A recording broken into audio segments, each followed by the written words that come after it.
नमस्कार मित्रांनो, जय महाराष्ट्र. चला, आपल्या मिनी ब्लॉगमध्ये तुमचं स्वागत आहे. आज घेतली भाईची गाडी, कारण होती भाईची गाडी धुवायची, म्हणून तो बोलला घेऊन जाच. बोललो बरं ठीक आहे. ते गेलो कामावर, आपल्याला जेलो कंपाऊंडमध्ये आपल्या वर्धवानमध्ये थोडा काम होता. तिथून आपल्याला लतिशा ताईचा फोन आला होता की मला बॅग पाहिजे लग्नाची. भाई लग्नाची तयारी सुरू आहे आपल्या लतिशा ताईची.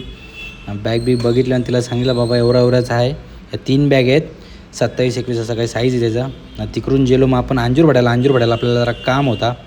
दादाचीच गाडी घेऊन गेलो जरा शेडची आपल्या. काम करून पटकन आपण रिटर्न पण आलो. जास्त वेळ तिकडे काही थांबलो नाही. तर असा आलो आपण.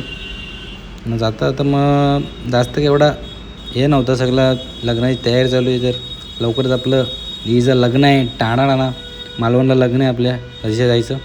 मग झालं तर आपला वेळ घरी जायचं संध्याकाळी. जेलो हे बघा आपला संजय बाई कसा गन्ना शिलते. नुसतं त्यात मोबाईलनं गन्ना शिलायचं काम करते नुसतं, विजा काही नाही चालायचं. मग तिकडून गेलो घरा. अचानक प्लॅन ठरला की आपल्याला जायचं आहे दीदीकडे कुडाळला. होती महाशिवरात्री जत्रा. तर गेलो ना फटाफट फ्रेश होऊन बॅग बी भरली ना. भाईला बोललो चल सोडायला, तर पप्पा बोलते मी पण येते.